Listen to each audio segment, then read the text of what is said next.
Or The Last of Us 2. Man, oh man, is this game so fucking ass. I don't even know where to begin. Let's start off with Abby. This yoked ass female SJW pandering character with this unrealistic amount of muscle mass.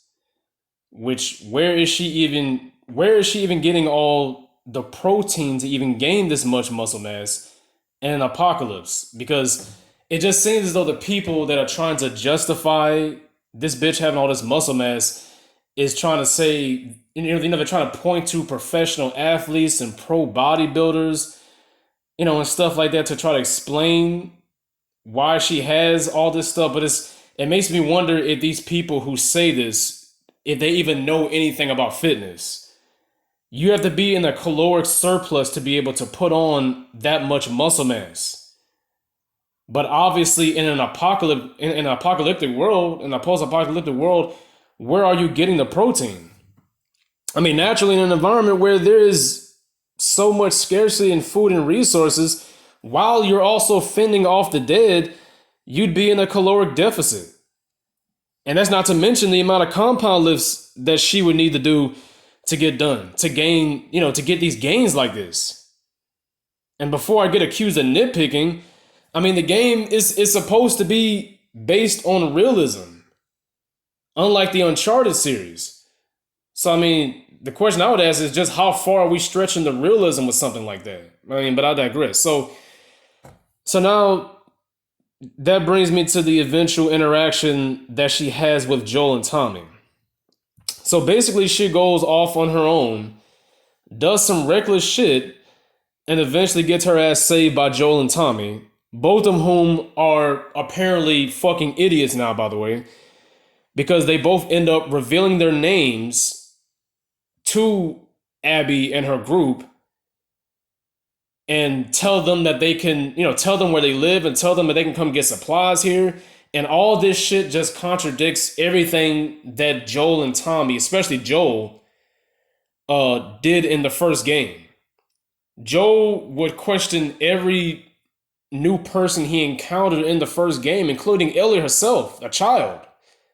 Like he was very, very cautious in the first game. A very cautious guy.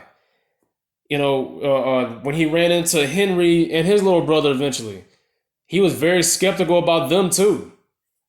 So I mean, having Joel and Tommy get ambushed like that, and having Joel get killed like that, just seems like a cheap ass way to get rid of the main character from the first game.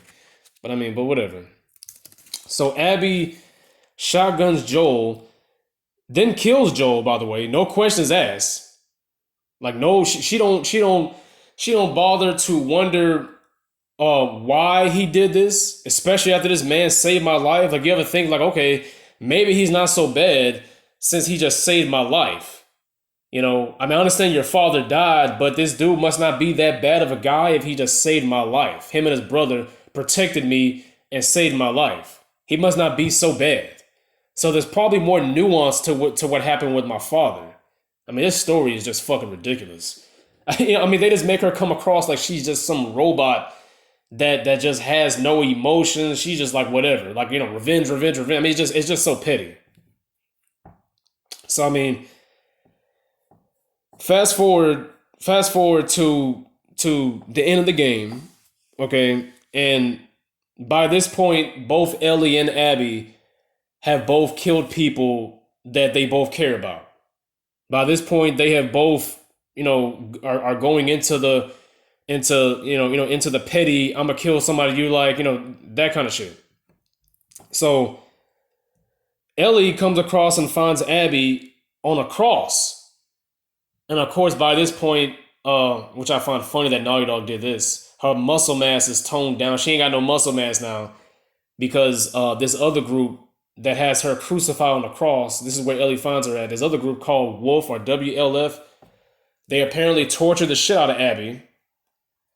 They apparently tortured the shit out of her and whatnot. And so she's now on this cross, and Ellie frees her. This is, of course, Ellie's first opportunity that she has to kill this bitch.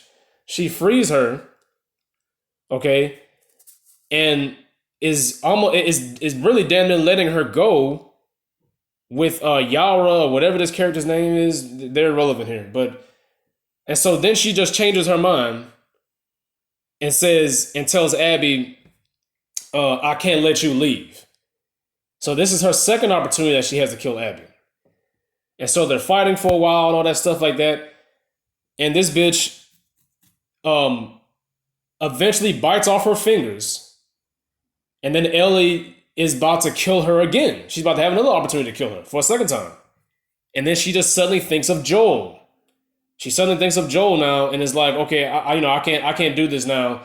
Even though this crazy bitch just bit off my fingers and she killed Joel and she nearly killed many people that I love and know, I'm just going to let her live now. Even though I've killed hundreds of people before her as well, I'm just going to let this psycho bitch live now because the revenge is, revenge is just so bad apparently.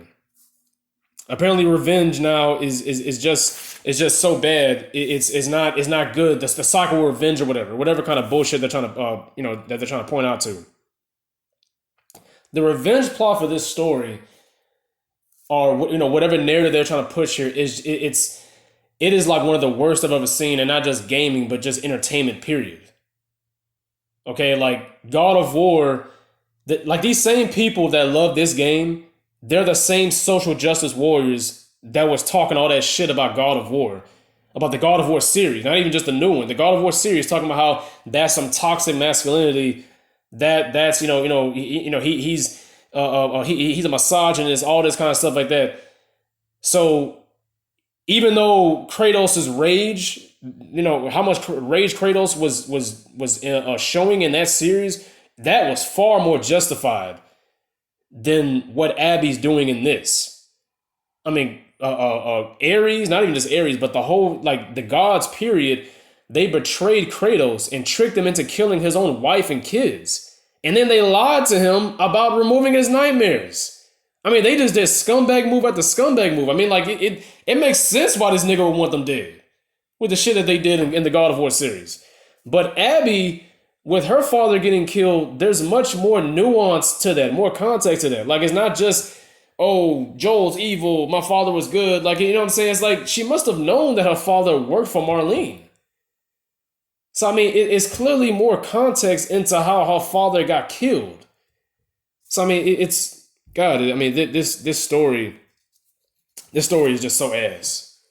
Okay, and so then Ellie, to wrap this up, then Ellie, of course, lets this chick go. She lets her go with her friend. Okay, and now Ellie can't even play the guitar that Joel gave her. Now she can't play the guitar that Joel gave her because she lost 2 of her fingers. So now that's 2 L's now that she just took. That's 2 big L's she took. She lost her father figure in Joel, and now she didn't kill the person that killed her father figure, and she can't even play the guitar that he gave her. I mean, it's just L after L she's taking. God, this game is garbage. Whatever.